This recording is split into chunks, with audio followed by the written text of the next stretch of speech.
Welcome to another episode of the Peak Potential Success Show. My name is Fong. I'm an entrepreneur, business strategist, real estate investor, speaker, also best-selling author, and every single day I help others unlock the potentials and guide them to succeed. Today on the show, we have another fascinating guest. On the show, we interview celebrities, entrepreneurs, business CEOs, athletes, and artists to find out their path to success, how they're able to overcome challenges and adversity, and of course, their keys to success. And today's guest is somebody who's been helping lots of people all around the world achieve their dreams, regardless of their financial background, educational background, their past. He's been helping people create their own path to success, mentoring, coaching hundreds of individuals, young entrepreneurs, young leaders with regards to goal setting, their career paths, their visualization, and of course, setting up sound financial foundations for their future. He is a Wall Street Journal best-selling author of the book Blue Collar Cash, and he's been featured on so many great media outlets from Fox and Friends, Tucker Carlson Tonight, USA Today, and of course Forbes magazine. He truly believes that there is no degree required for comfort, peace, and of course freedom. So please welcome best-selling author, entrepreneur, blue collar advocate, and podcast host, Mr. Ken Rusk. Good morning. Thank you. Appreciate it. Thanks for having me. Hey, thanks for being here. Always a joy speaking with people like yourself because you've achieved a lot of great things, and then in return you help a lot of other people achieve their dreams and goals as well. So what's your origin story? Because you don't come out of school going, you know what, I'm going to teach people all this great stuff. Well, yeah. So real quick, when I was 15 years old, my high school shared a fence with an industrial park, and we would cut through after school. We cut through a hole in that fence to go to hang out at the carryout after school, which is what kids did back then. And I remember I needed my first real job. I had a bunch of part-time jobs since I was 12, but I wanted to get serious, get a new used car, that kind of thing. So I remember this industrial park had a bunch of businesses that were hustling and bustling. And so I walked into one of them and I said, there's a bunch of grown-up Tonka toys there, like dump trucks and tow motors and end loaders and those kinds of things. And I said, what do you guys do here? And they said, well, we basically dig ditches. And I said, you know what? I am totally qualified to do that. So I started digging ditches in the summertime when I wasn't in school. When I was in school in the winter, I would work in the front office. And when I was 18, it was either college or what do I do next? And they said, hey, we're opening up franchises. We want you to travel the country and do that. So for 4 or 5 years, that's what I did. I opened up franchises in Columbus and Cincinnati and Chicago and Pittsburgh, and then got tired of living out of a suitcase. So 1986, moved to Toledo, Ohio, opened up my own company with 6 people. We're now over 3 or 4 different companies, about 200 employees. So it's been a heck of a ride. That is absolutely amazing. For somebody who started off digging ditches and really didn't have that much of an educational background to get to where you are today is absolutely fascinating. But it requires a certain type of mindset and a certain type of personality to do so. Now, lots of people, once they go, oh, you don't need education, you don't need this, and I can become a multimillionaire, great. I'm just going to go and sit on the couch. What is the type of mindset that separated you from other individuals who don't have the educational background that people think they need to become a successful entrepreneur like yourself? Well, that's a really great question. So I once had somebody say to me, well, you're lucky, Ken, you're one of those entrepreneur guys. And I said to him, okay, here's a piece of paper and a crayon. I want you to draw what an entrepreneur is. And you can't, because it's really just a concept. I mean, it's a collection of characteristics. But here's the good news. Characteristics like persistence and resilience and initiative and faith and hope and courage and vision and generosity and humility, those are all characteristics that I believe every one of us has. We just need a reason why they should come out. It's almost like, those old shoes in the back of your closet that you haven't worn in a long time. We all possess these things, and all you need is a good, strong reason. So for me, early on, it was all about trading labor for things I wanted to come into my life, whether it was a healthier body through working out, peace and peace of mind through taking good vacations, or moving around this great world in some awesome cars, or living in the house I wanted to live in, or the charities I wanted to donate to, the pets I wanted to have, whatever. It was all something that I said, well, if I can see it first, then I can chase it. And the chasing part is just your body saying to itself and your brain saying to itself, I'm manifesting these things in my mind, so now my body will automatically take over and chase and achieve those things. And that's the power of our brains that we don't use. And it's really what my book is all about, seeing how you can get what you want for yourself and then going about getting it. What was that first thing that you saw that you really wanted in your mind first that really propelled everything? Well, when I was 12, I had four brothers and we lived in a very small house, and my dad was chopping lettuce for $14,000 a year at a Kroger store. And we didn't have a lot of money. We didn't know it. I mean, we thought we were perfectly normal, but we weren't very well off. So, I wore hand-me-downs and we did all that kind of stuff. I wanted an aluminum baseball bat. And I knew that my father wasn't going to make that happen during the summer. Maybe at Christmas I had a shot, but he said, "Hey, look it, if you want that bad, go out and find a way to get it." So early on, I traded about 10 hours of labor at a bakery so I could go buy that aluminum baseball bat. And I thought that was really cool that I could trade time for things that I wanted. And so the things got bigger, they got more expensive, and the time frames got longer. But yeah, my first Camaro I bought when I was 15 and a half years old, Oh, wow. fixed it all up, and then sold it and, flipped that into a nicer car. It was just a thing where there's pathways, timed pathways, and I knew that if I could just go out there and see it first, I'd find a way to go make it happen. Mhm. I remember me wanting that aluminum bat as well. I thought it was the coolest thing. And then I tried it in gym. I struck out every single time. I'm like, okay, baseball is not for me. So I never pursued that area. You mentioned that you like in order for you to really get to where you are, all that stuff was you had to learn from somewhere. Like you don't just go, okay, you know what, I'm gonna buy this Camaro and fix it up and flip it just out of like thin air. Was there somebody that you kind of followed up on or got mentored by or you kind of like learned from that you started getting these ideas? Yeah, yeah, great question. So, two people. My father was a Marine, and he ran our house like a barracks, which was mostly fun, not always, but mostly fun. And he was a very effective person. If he wanted something, he'd find a way to go get it. And he taught us that rule. I mean, I'm scraping floors at a bakery when I was 12. I'm at a bowling alley frying French fries when I was 13. Delivering newspapers when I wasn't doing that. And all because I wanted something to come into my life because of that effort.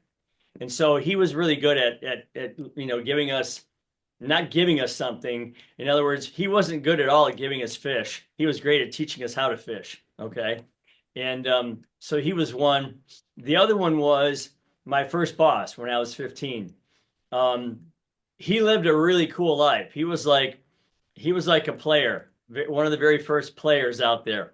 And he had a lot of fun things and he had a lot of fun times. And he would rely on me to help him, maintain those things or set those things up or, buy things for him like boats and cars and whatnot. And so that was a lot of fun watching him live. And between those two people, I had the discipline and the vision down pretty well, I would say, by the time I was 18, 19 years old.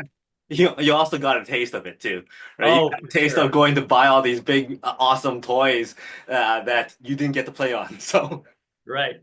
Yeah, and I got to play on some of them, but you're right. It was I think mentors are way more important than people think because I always say this about parents. What parents don't realize sometimes is that your child, when they're born, their brain is like a computer that you pull out of the box that has nothing downloaded on it other than like DNA and, maybe healing itself or, automatic senses like breathing and heartbeats and whatever. But everything else you download into a human being. And that can be good and that can be not so good. So there's a responsibility there. And I think that's why mentors are so important to people because they usually download the right stuff. right. And I encourage everybody out there, especially young people, find someone that you really dig, that you think's really cool, that does cool things, and just kind of watch them and see what they do, because that's some real good learning early on. Yeah. So sometimes young individuals and kids ask some of the most interesting questions that you go, hey, I've never actually thought about that. Because I had the joy of bringing my daughter, she's 4 years old, to a rental property that I was setting up for a rental person. And she started asking all these questions, obvious like, why this, why this, why this, why that? And all of a sudden, like, wait, I should ask that question during my screening process sometimes. So it's interesting what goes into their minds. And of course, they'll start being so curious they're going to ask more questions, and then you never know what that spawns. So Well, it's yeah, and absolutely amazing. you're right. And some of the coolest things are the fact that they ask things that you didn't think of, or you assume people know things that they don't. I Mm. mean, you assume that there are like these almost downloaded things that aren't really there yet. And I think that's what's so important is that we be very careful of how we download and what we download to create an effective human being going forward. Yeah. One thing that mentors and coaches really benefit people on is the fact that if you fall, if you fail, they're there to pick you up. They're there to show you, hey, it's all good. It's a learning process. Was there one specific great lessons learned that you've had, one big failure or one thing that did not go according to plan that you always kind of go back to and go, wow, that was a defining moment? I think one of my defining moments was how important sharing your goals were with other people. I remember, and this is in my book, Blue Collar Cash. I remember when I was very young, I wanted to jump off the high dive, and I tried it myself 2 or 3 times, and I couldn't do it. I was scared to death. But at one point, I had 3 or 4 of my little buddies hanging out at the bottom of the pool, and I got up to the top of that diving board, and I walked, and I'm talking about the 15-foot high dive, the really tall one. And I'm looking down I'm shaking like a leaf and I'm holding on to the rails and I'm walking towards the edge and I wanted to bolt so bad. I wanted to get out of there. But when I looked down at those 3 or 4 guys, they're like, hey, come on, you got this. And they were clapping and cheering. And then I just launched.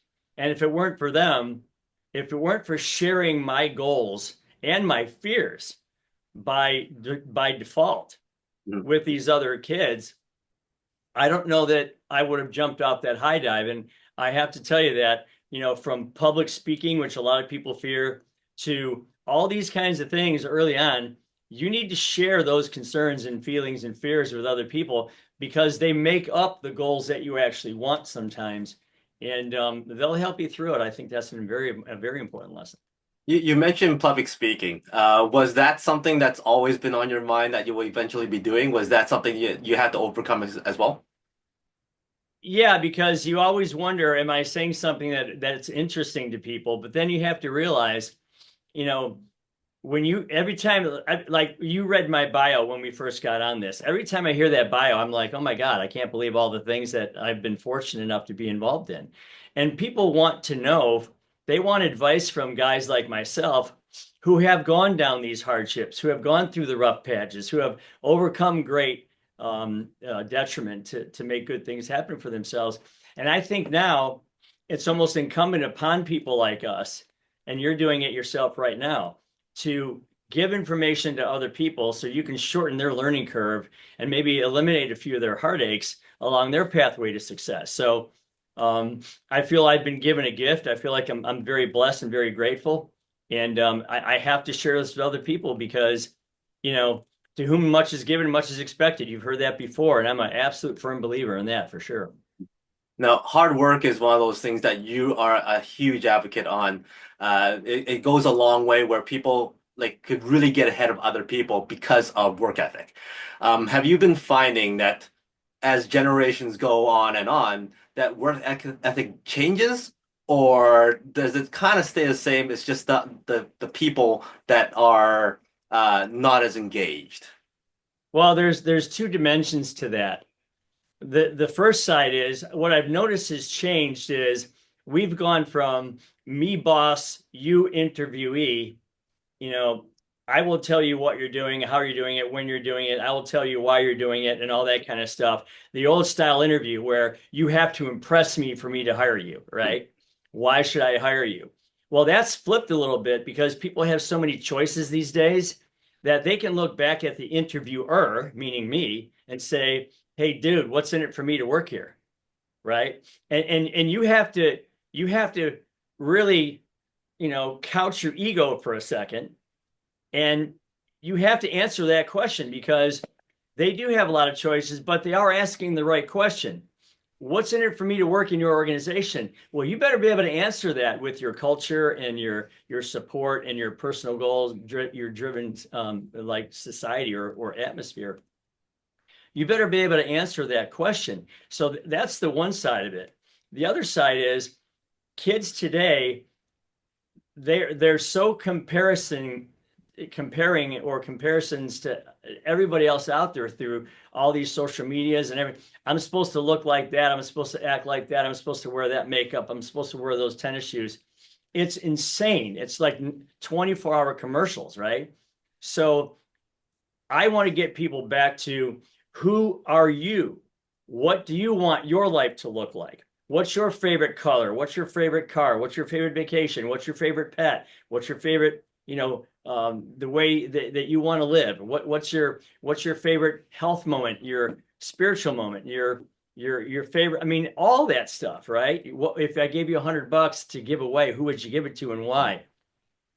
I need to know that part about the individual because you know what? No one's asking those questions.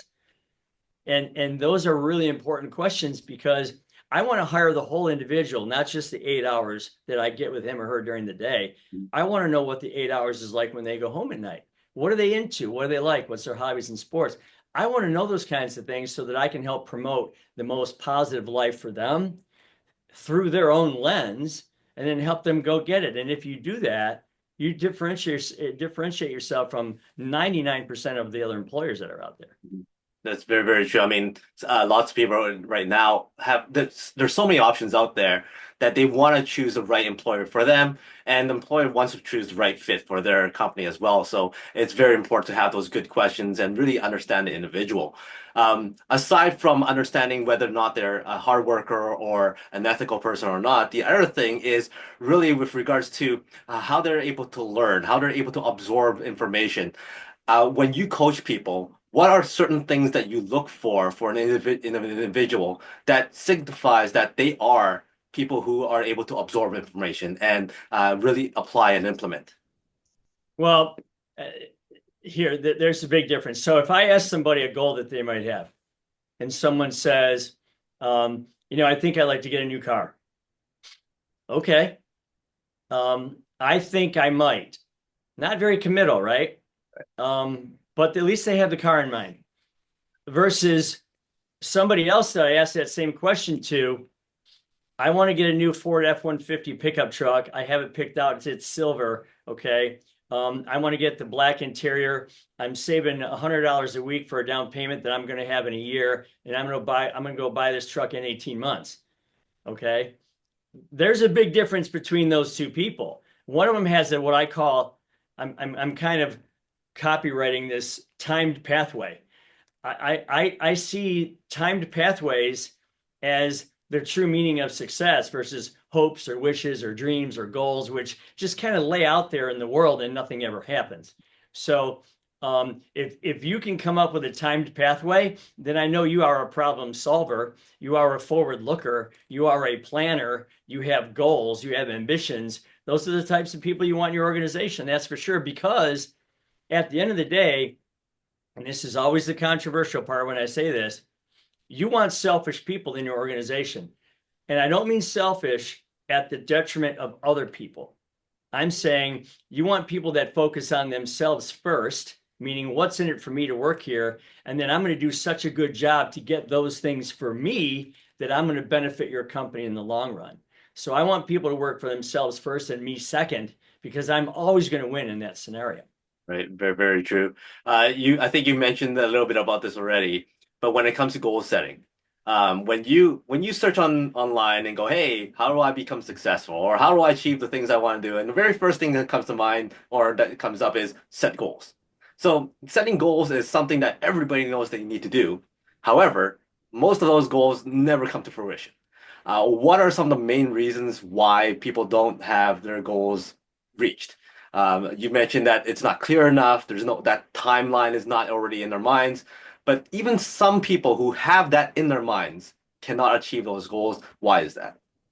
Well, because they never put them into action. They might have them clearly identified. They might have them actually laid out in some type of fashion, like I just said to you, but they never hit the enter button. They never hit launch. And what I mean by that is you have to own this goal so much that not only you congratulate yourself for doing it, because now just like a non-smoker all of a sudden identifies as a non-smoker when they used to smoke, right? They changed the whole thinking.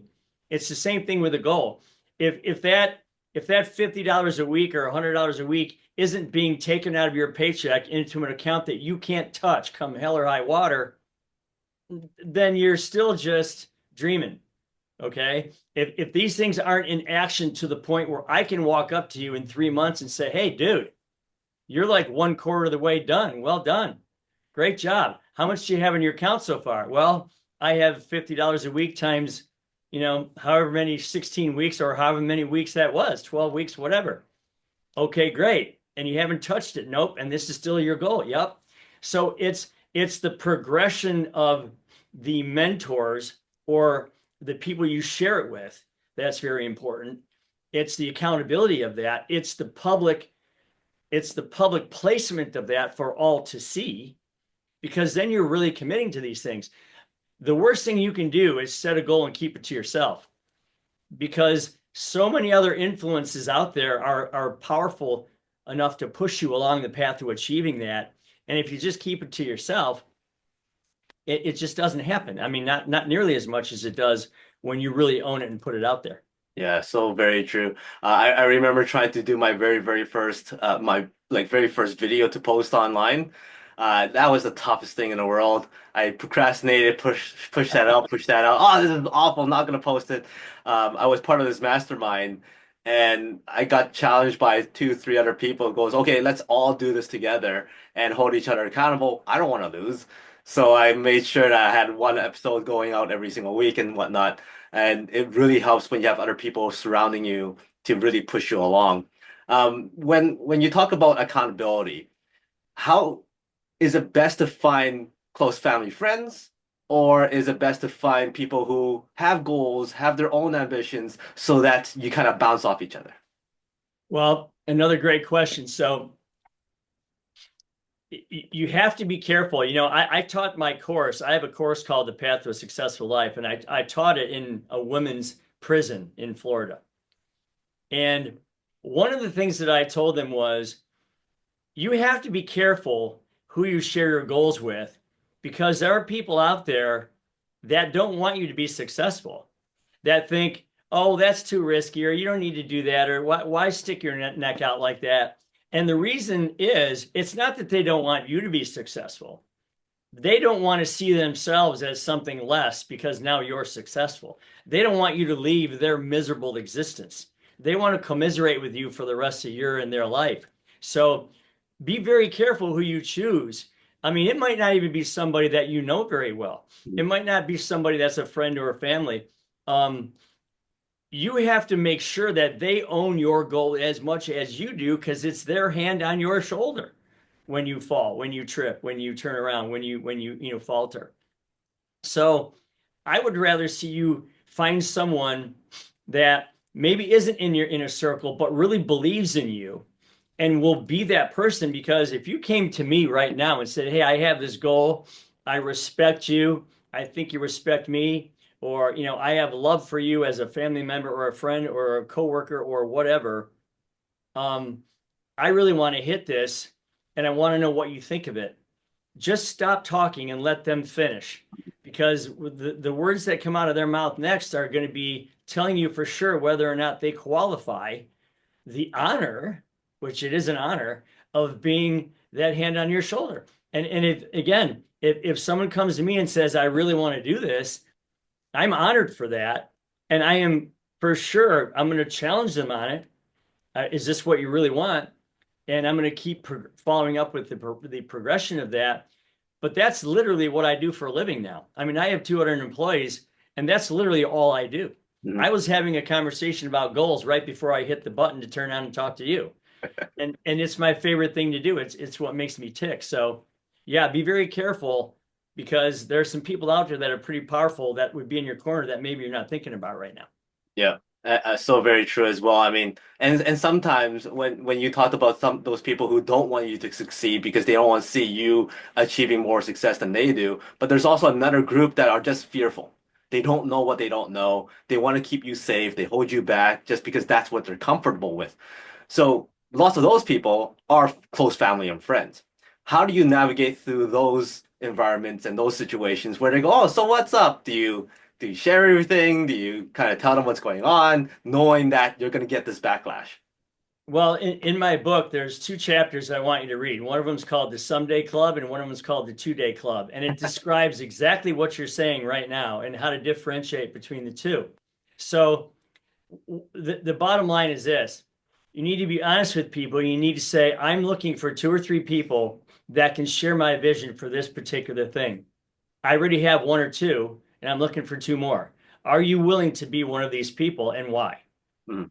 Okay. And if they say, you know what, that's too much pressure on me, or I'm supposed to keep you safe, I don't want to let you go out there and risk, then you say thank you and I love you, but that isn't your person.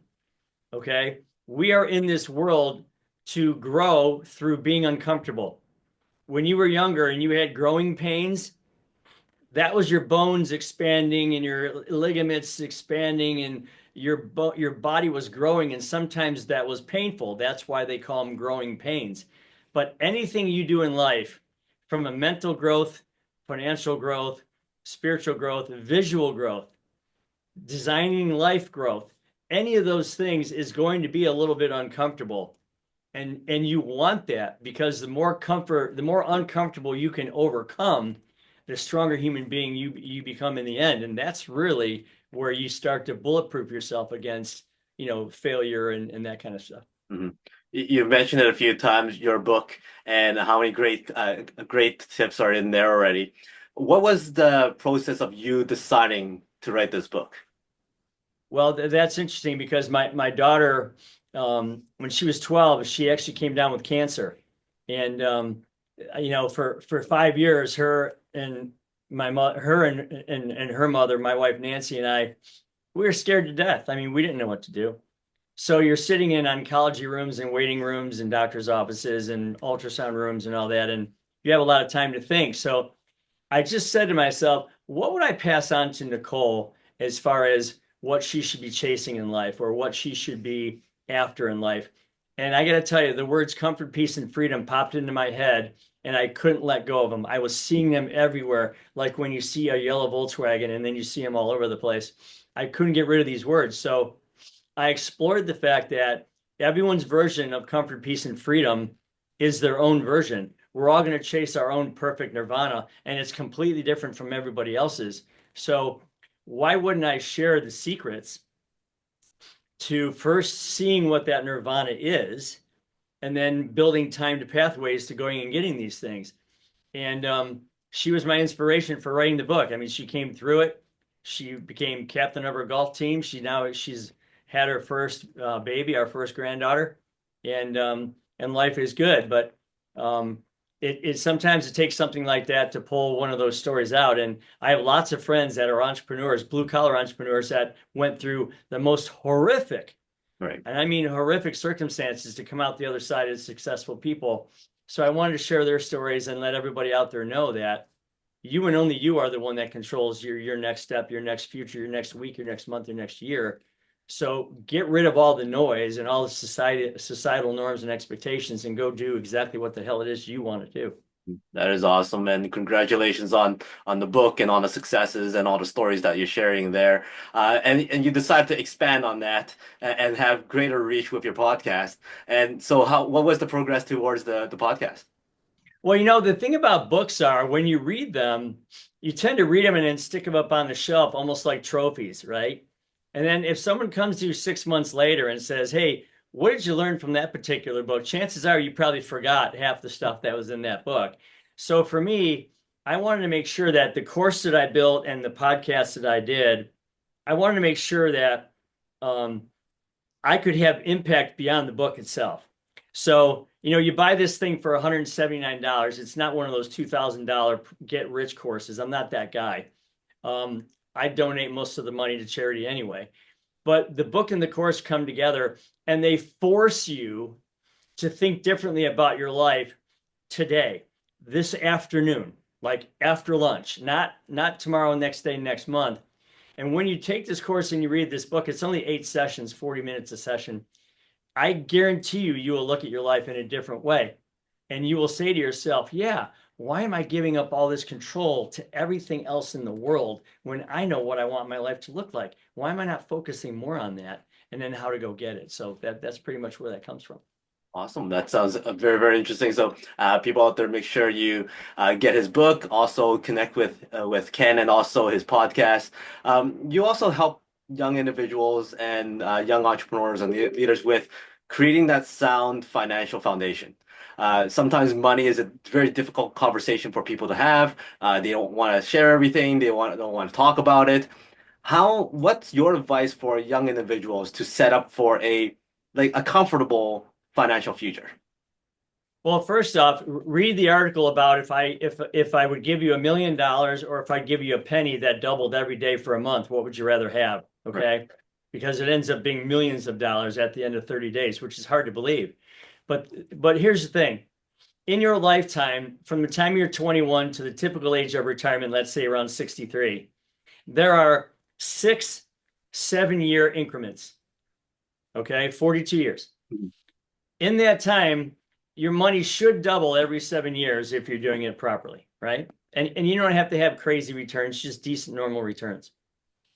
So if you start and you wait until you miss the first or second of those 7-year segments, you really blew it on the back end because that's where the biggest double happens. Right. I mean, the final double of your 42-year segment, that last 7 years takes your money from 500,000 to 1 million. So if you miss that final double because you started too late, you're missing the most powerful force in financial history, and that is the time value of young money. So I like to get people to understand that, you put away the cost of 2 pizzas a week when you're young, $50, and you forget you ever had it, you never saw it, you don't spend it, you won't miss it. You're going to retire with a few $1,000,000 in your pocket, and you're never even going to have to suffer for doing it. So it's just the power of young money. And I wish high schools and I wish guidance counselors and even college would teach that. I mean, I think sometimes they're more interested in you getting in debt so you can pay them the interest that they haven't told you about. But yeah, I think that's a very powerful tool that no one even talks about. And a lot of people don't really understand is in order for you to have a sound financial foundation, it's consistency and it's also persistency. I mean, what you just mentioned there, $50 a week, $200 a month. And if you do it on a consistent basis, no, you're not going to get the huge returns, but then you're not going to get the drama and all that kind of stuff. But on a consistent basis, after a while, you'll accumulate a good lump sum of cash for retirement, whatever you need it for. So that's something Yeah. a lot of people just don't understand. Yeah. Well, and again, I think sometimes they're meant not to understand that because 18-year-olds get more credit card applications in the mail than they do sound financial advice. And I think that's a sad part of our society. But, as a responsible parent, your goal is not necessarily to have an overly educated child. Your goal is to have a independent, problem-solving, financially savvy child who can then make that determination of where they want to go. Yeah, And it's that's the thing that I think is lacking big time. Yeah, it's so unfortunate. I think I remember going to my first I think rally at the university or something like that, and it's sponsored by Visa or sponsored by MasterCard, and the first thing you see is like applications. So Yeah, exactly. um, I know you work with a lot of mentors and coaches and people for yourself as well. For somebody like yourself who's already so like advanced and teaching other people, how have you found bouncing your ideas off other people? Well, I got to tell you, I've been very fortunate because of the book success, I have been on television quite a bit. I've also been a guest. I think your podcast with me today is number 277. Woo. So I've been on a lot of podcasts in the last 2 years, and I've loved it. And I've met great people like yourself. And I learn something every single time I talk to you as much as you learn from me. So it's a lot of fun just to keep in touch and in tune with people who are thought leaders and people who are on the cutting edge of what the best advices are out there. So I'll continue to do that because it continues to teach me and I can give back at the same time. Awesome.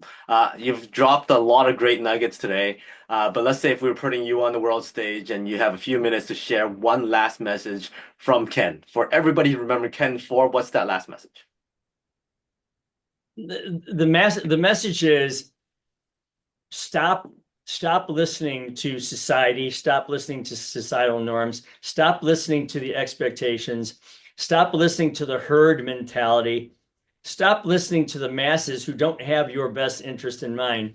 Sit in a quiet room by yourself, get a box of crayons, okay, and a big poster board, and just draw your life exactly the way you see it, not the way everybody else does, but exactly the way you see it, because only you know what that is. Spend some time doing that. Get those reticular activating systems to start firing in your brain and just watch.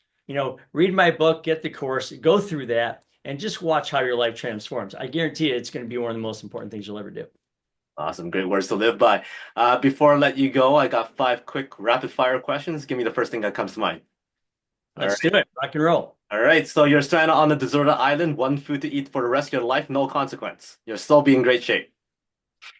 One food for the rest of my life. Probably a plant protein or a derivative of that. Wow, so healthy.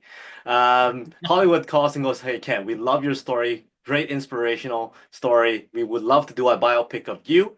Who would you cast to play you?" Brad Pitt.